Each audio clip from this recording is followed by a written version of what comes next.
नमस्कार दोस्तों, target with PS Parihar channel में आपका स्वागत है। आइए शुरू करते हैं और देख लेते हैं कि दैनिक सायंकाल समाचार के इस वीडियो में विद्यार्थी जीवन से संबंधित कौन कौन सी सूचनाएं हैं। तो वीडियो को जल्दी से लाइक कर दें, शेयर कर दें। जिन छात्रों ने चैनल को अभी भी सब्सक्राइब न किया हो तो जल्दी से सब्सक्राइब कर लें ताकि आप लोगों को इसी प्रकार की ऑथेंटिक अपडेट्स सबसे पहले मिलती रहें। आगे बढ़ने से पहले एक सूचना है उन विद्यार्थियों के लिए जो विद्यार्थी पुलिस कांस्टेबल भर्ती की तैयारी कर रहे हैं। वे सभी अभ्यर्थी चक्षु प्रकाशन की इस बेस्ट बुक को ले सकते हैं जिसे आप लोग यहां पर देख रहे हैं। यूपी पुलिस कांस्टेबल का जो सिलेबस है, जो पैटर्न है यूपी पुलिस का, उसके हिसाब से इस पुस्तक को तैयार किया गया है। ये स्टडी गाइड है। इसमें सामान्य ज्ञान, हिंदी, संख्यात्मक एवं मानसिक योग्यता, मानसिक अभिरुचि, बुद्धि लब्धि परीक्षा, तार्किक क्षमता, समसामयिकी, उत्तर प्रदेश पुलिस विभाग की सामान्य जानकारी, सब कुछ इसमें दिया हुआ है। 6 सॉल्व पेपर भी आपको पिछली भर्तियों के मिल जाएंगे। सभी प्रश्नों की विस्तृत व्याख्या देखने को मिल जाएगी। इसमें 3000 से ज्यादा प्रश्नोत्तर दिए हुए हैं। चक्षु प्रकाशन की, यूपी पुलिस कांस्टेबल की और भी पुस्तकें आती हैं, जैसे अभी आप लोग स्टडी गाइड देख रहे थे। इसी तरीके से इनका एक प्रैक्टिस सेट भी आता है जिसमें 15 प्रैक्टिस सेट मिलते हैं, 2500 से ज़्यादा बहुविकल्पी प्रश्न मिलते हैं और 6 शॉर्ट पेपर मिलते हैं। इसकी भी लिंक मैंने डिस्क्रिप्शन बॉक्स और कमेंट बॉक्स में उपलब्ध करा दी है। आप लोग इनको भी ऑनलाइन मंगवा सकते हैं। और सबसे पहली जो सूचना है वो पुलिस कांस्टेबल भर्ती को लेकर के है। सीएम योगी आज बहुत खुश हैं। आजकल जो भी चला जाता है उनसे मांगने वो से दे रहे हैं। पुलिस कांस्टेबल के विद्यार्थी चले गए, उनको उम्र सीमा में छूट दे दी। असिस्टेंट प्रोफेसर भर्ती के विद्यार्थियों ने कहा रद्द कर दीजिए, दोबारा परीक्षा करवाइए, तो उन्होंने परीक्षा रद्द कर दी। और जो होम गार्ड थे पुलिस विभाग में, उन्होंने कहा कि हमको भी पुलिस कांस्टेबल बनना है, हमको भी उम्र सीमा में छूट दिया जाए। तो जो होम गार्ड से उनको भी छूट दे दी गई है। मैं एक बात स्पष्ट कर कि सोशल मीडिया में कुछ चीज़ें वायरल हो रही हैं। जैसे आप लोग यहाँ पर देख सकते हैं, ट्विटर हैंडल से ट्वीट किया गया है कि होम गार्ड भर्ती में भी 3 साल की छूट। और लोग समझ नहीं पा रहे हैं कि ये होम गार्ड भर्ती नहीं है, पुलिस भर्ती है। और पुलिस भर्ती में जो होम गार्ड है उनको छूट दी गई है। होम गार्ड भर्ती में विद्यार्थी सर पटक पटक करके मर गए और आवेदन की लास्ट डेट निकल गई और सीएम योगी ने उनको कोई छूट नहीं दिया। और अभी भी होमगार्ड भर्ती में छूट नहीं मिली है आज तक, और डेट उसकी निकल चुकी है। आवेदन समाप्त हो चुकी हैं। लगभग 20 लाख आवेदन, 20 या 25 लाख के, शायद 25 लाख हो गया था बाद में, 25 लाख के आसपास उसमें आवेदन हुए थे। पहले 45 साल थी एज, 2009 की जो लास्ट भर्ती थी। उसके बाद से तो होमगार्ड की भर्ती आई नहीं। उसके बाद में जब अभी भर्ती आई लगभग 16-17 साल बाद, तो उसमें एज कम कर दी गई। अब 30 साल थी इस बार जो आवेदन मांगा गया था, तो उसमें 30 साल एज थी और उसके बाद में कोई छूट नहीं मिली। आप इसको पढ़ लीजिए जिन्होंने भी इसको पोस्ट किया है, जो भी सोशल मीडिया में। केवल यही नहीं, बहुत सारे लोग इसको भेज रहे हैं और कह रहे हैं कि होमगार्ड भर्ती में छूट। तो आप पहले पढ़ तो लीजिए भेजने से पहले। आजकल व्हाट्सएप में और फेसबुक में इतनी जल्दी चीज़ें वायरल कर देते हैं बिना पढ़ करके। और मेरा चैनल ही ये है, एक ऐसा चैनल जो सारी चीज़ों को केवल सूचना देता ही नहीं है, उनका सटीक विश्लेषण भी करता है। जो सुबह का वीडियो आता है ना, कटिंग तो बहुत लोग भेज के सो जाते हैं दोबारा डाल करके, लेकिन उन कटिंग्स का विश्लेषण करिए, उसको समझिए, गलत इन्फॉर्मेशन मत दीजिए। ये चीज़ें बहुत गलत हैं। विद्यार्थी बेचारे बहुत कंफ्यूज होते हैं। और देख लीजिए इसमें क्या लिखा है। ये देखिए, अब उत्तर प्रदेश पुलिस में आरक्षी नागरिक पुलिस और समकक्ष पदों पर सीधी भर्ती। ये पुलिस आरक्षी भर्ती की बात हो रही है, जिसके लिए 31 दिसंबर से आवेदन हो रहे हैं। 31 दिसंबर से होमगार्ड के आवेदन हो रहे थे क्या? उसके तो 31 दिसंबर को आवेदन समाप्त हो चुके थे होमगार्ड भर्ती के।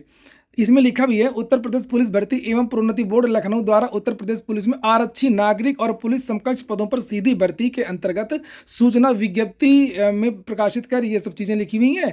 और नीचे लिखा है कि जो शासनादेश जो जारी हुआ था अभी हाल ही में, जिसमें 3 साल की जनरल, SC ST OBC को जो 3 साल की छूट दिया गया है, उसमें SC ST OBC सबको छूट दिया गया है। तो उसी में से जो होम गार्ड हैं उनको भी 3 साल की छूट दी जाएगी। बस ये देखिए लिखा है 5 जनवरी को जो छूट, ये देखिए लिखा है यहाँ पर 5 जनवरी को जो सूचना प्रकाशित की गई थी, उक्त शासनादेश के क्रम में ये स्पष्ट करना है कि अधिकतम आयु सीमा में छूट होम गार्ड्स श्रेणी के अभ्यर्थियों को भी उपलब्ध है। होम गार्ड श्रेणी अलग से इनके लिए कुछ सीटें हैं, इनको आरक्षण है उसमें। और उनकी अधिकतम आयु संबंधी शासनादेश 25 जनवरी 1995 में उल्लिखित 25 वर्ष पहले उनको 25 साल उनकी जो उम्र सीमा थी, और जनरल को 22 साल, होमगार्ड को 25 साल। तो अब 25 साल की जगह 28 साल, इनको भी 3 साल की छूट मिल गई है। अब समझ में आ गया। मैं हाथ जोड़ता हूँ और आप लोग मेरा काम मत बढ़ाइए। मेरे पास बहुत सारी सूचनाएं हैं भी पढ़ने को, 3-4 सूचनाएं और वीडियो लंबा हो जाता है। और इस तरीके से गलत सूचना नहीं। अब जिसको भी ये जानकारी मिल गई हो वो लोग सही जो न्यूज़ है ये आप शेयर कर दिया करिए, नहीं तो बड़ा कन्फ्यूजन हो जाता है। होम गार्ड्स के अंतर्गत ये चीज़ें लिख दी गई। अब आप लोग समझ गए होंगे ना। डेट भी बता दिया उन्होंने कि कि जिन विद्यार्थियों का जो डेट ऑफ बर्थ है 97 से 2007 के बीच में है, वो विद्यार्थी आवेदन करेंगे। इतनी सी बात है, ये बात आप लोगों को समझ में नहीं आती है कि होमगार्ड को छूट मिली है, कि होमगार्ड भर्ती के लिए छूट मिली है। धन्य है प्रभु। कड़ाके की सर्दी चल रही है, प्रयागराज में भी इसी तरीके का आदेश जारी हुआ है, और ये लखनऊ का एक आदेश जारी हुआ है जिसमें कक्षाओं का समय बदला गया है। इसमें लिखा हुआ है कि 10 जनवरी तक सारे विद्यालय बंद रहेंगे, कक्षा 8 तक संचालित। राजकीय अशासकीय सहायता प्राप्त 9 और 12 की जो कक्षाएं वो 10 बजे से लेकर के 3 बजे तक चलेंगी, और इसका कड़ाई से पालन किया जाए। ये पत्र लखनऊ, और ये जो पत्र देख रहे हैं ये प्रयागराज का है। लिखा, जिलाधिकारी महोदय के आदेश के अनुपालन में शीतलहर व घना कोहरा के दृष्टिगत जनपद प्रयागराज में समस्त प्रकार के माध्यमिक विद्यालय और समस्त बोर्ड के माध्यमिक विद्यालयों के छात्र छात्राओं का शिक्षण कार्य 10 जनवरी 2010 तक स्थगित रहेगा। इस अवधि में शिक्षक एवं अन्य स्टाफ विद्यालय कार्यालय में उपस्थित रह करके अपने दायित्वों का निर्वहन करेंगे। तो विद्यालय में बच्चे नहीं आएंगे, लेकिन शिक्षक आएंगे। टीजीटी पीजीटी को रद्द कराने के लिए ज्ञापन दिया गया है। आज मैंने इसको लेकर के वीडियो भी बनाया। लेकिन अब न्यूज़ भी आ गई है ऑनलाइन न्यूज़पेपर में। उत्तर प्रदेश शिक्षक सेवा चयन आयोग के अध्यक्ष को युवा मंच के प्रदेश अध्यक्ष को संबोधित ज्ञापन दे करके, कैसे लिखा है, टीजीटी पीजीटी 2022 विज्ञापन को रद्द कर अब तक लगभग 30,000 रिक्त पदों को जोड़ करके परीक्षा कराने, तत्काल अशासकीय सहायता प्राप्त माध्यमिक विद्यालयों में शिक्षक की कमी पूरा करने को लेकर यह ज्ञापन सौंपा। युवा मंच का ये तर्क है कि ये जो पुरानी वाली टीजीटी पीजीटी है, इसकी परीक्षा आयोग करा नहीं पा रहा। पता नहीं भर्ती अशुभ है, क्या बात है।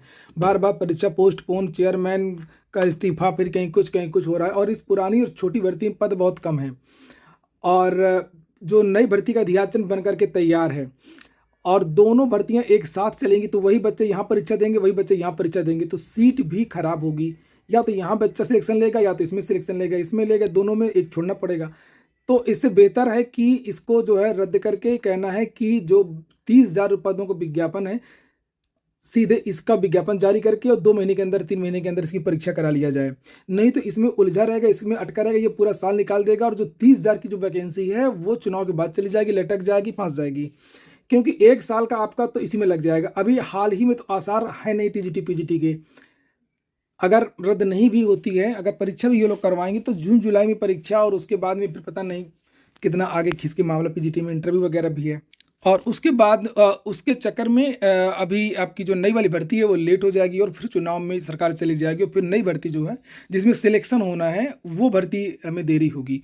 तो ये कहना है कि इसका जो नया विज्ञापन तुरंत निकाल करके 15-20 दिन का समय दे करके नए पुराने सभी विद्यार्थी इसमें आवेदन करें, और उसके बाद में पुरानी नियमावली से ही परीक्षा हो, नई नियमावली से परीक्षा ना हो, पुरानी नियमावली से ही परीक्षा हो। और इसमें ना कोई विवाद रहेगा, ना कोई कॉमन बच्चे रहेंगे, एक ही भर्ती रहे, और ज़्यादा सीटों का इसमें लाभ भी होगा। क्योंकि 4,000 ये पद जुड़ जाएंगे, 23,000 पहले से पद हैं, तो लगभग 30,000 की एक मोटी भर्ती हो जाएगी। तो वही बात यहाँ पर लिखा हुआ है कि टीजीटी पीजीटी के समस्त रिक्त पदों का अध्याचन मंगा करके एक साथ परीक्षा कराएं, और शिक्षकों के अभाव में अध्ययनरत छात्रों को समय से शिक्षक भी उपलब्ध कराने का काम करें। और शिक्षा के क्षेत्र में बड़ी क्रांति जरूरी है, अन्यथा की स्थिति में प्रदेश के अशासकीय सहायता प्राप्त माध्यमिक विद्यालयों में शिक्षकों की कमी से शिक्षा का स्तर दिन प्रतिदिन गिरता जाएगा। एसएससी ने अपना कैलेंडर जारी कर दिया है सभी भर्तियों का। जो विज्ञापन पिछले निकले थे यहाँ पर देख सकते हैं आप लोग, और सबके एग्जाम जो होने हैं सितंबर तक, मार्च से लेकर के सितंबर तक जो भी परीक्षाएं होनी है, सारी परीक्षाओं की तारीखें घोषित कर दी गई। ये देखिए आप लोग यहाँ पर JSA LDC का पेपर होगा मई में, और इसका विज्ञापन जारी होगा मार्च के महीने में, और SSA UDC का भी विज्ञापन जारी होगा ये मार्च में, और मई में ये परीक्षा हो जाएगी। ASO grade limited departmental competitive exam, इससे कोई मतलब नहीं है, मई में इसकी परीक्षा होगी। नीचे जूनियर इंजीनियर की भर्ती के बारे में जानकारी दी गई है, मार्च में विज्ञापन जारी होगा, मई जून में परीक्षा हो जाएगी। सिलेक्शन पोस्ट एग्जामिनेशन का विज्ञापन मार्च में जारी होगा, परीक्षा मई जुलाई में हो जाएगी। कंबाइंड हायर सेकेंडरी 10+2 का नोटिफिकेशन अप्रैल में जारी होगा, इसमें Tier 1 एग्जाम होगा, और जुलाई और सितंबर में परीक्षा हो जाएगी। स्टेनोग्राफर की भर्ती भी आएगी, हर साल आती है SSC का, बहुत बढ़िया काम रहता है। और बस शिक्षक भर्तियों का ही बुरा हाल होता है कि 10 साल 8 साल की भर्ती नहीं आती है। ये देखिए स्टेनोग्राफर का हो गया। कंबाइंड हिंदी ट्रांसलेटर की भर्ती आ जाएगी अप्रैल में, और अगस्त में परीक्षा हो जाएगी सितंबर में। मल्टीटास्किंग का विज्ञापन जारी होगा आपका जून 2026 में, और सितंबर नवंबर में आपका परीक्षा हो जाएगी। और सब इंस्पेक्टर इन दिल्ली पुलिस, ये विज्ञापन आएगा मई में, अक्टूबर नवंबर में परीक्षा। इसी तरीके से कांस्टेबल GD बड़ी, ये हर साल एक बड़ी वैकेंसी आती है GD की। एक विज्ञापन तो पिछले महीने ही आया था, दिसंबर के महीने में, और ये विज्ञापन आएगा सितंबर में। ये हमेशा ऐसा ही आता है, सितंबर, अक्टूबर, नवंबर, दिसंबर, इन्हीं 3-4 महीनों में इनका विज्ञापन जारी होता है। और जनवरी और मार्च में ये आपका परीक्षा हो जाएगी तो कांस्टेबल जीडी की। तो एसएससी ने अपना वार्षिक कैलेंडर आज जारी कर दिया, जिसमें लगभग 11-12 भर्तियों के बारे में जानकारी दी है। 12 भर्तियों के बारे में जानकारी दी है कि इनके विज्ञापन कब निकलेंगे और कब परीक्षाएं होंगी।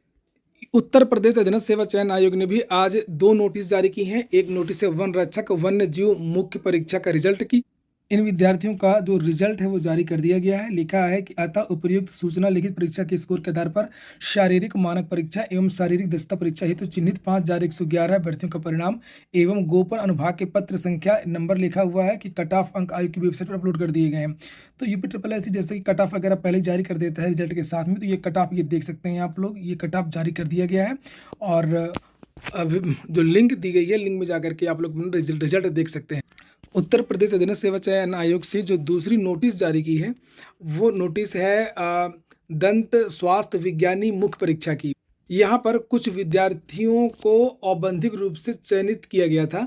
यहाँ पर लिखा हुआ है कि कुल रिक्त 264 प्लस 24 288 पदों के सापेक्ष चयनित 250, सामान्य चयन 24, विशेष चयन यानी 274 विद्यार्थियों का अंतिम चयन परिणाम माननीय आयोग के अनुमोदनोपरांत दिनांक 6 नवंबर को घोषित किया गया था। और अंतिम चयन में औपबंधिक चिन्हित निम्नलिखित 17 विद्यार्थियों के शैक्षिक अर्हता संबंधी प्रमाण पत्रों का परीक्षण व्यक्तिगत सुनवाई आयोग कार्यालय में 28 जनवरी 2026 को की जानी है।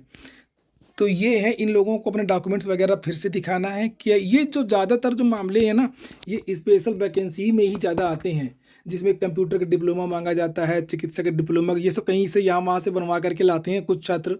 कंप्यूटर के प्रमाण पत्र या डेंटिस्ट के प्रमाण पत्र या एग्रीकल्चर का प्रमाण पत्र, और ये ज़्यादातर मामले उसी में आते हैं। इनको औपबंधिक रूप से चयनित किया जाता है, फिर बुलाया जाता है, फिर कुछ छात्र नहीं आते हैं, फिर उनको हटा दिया जाता है।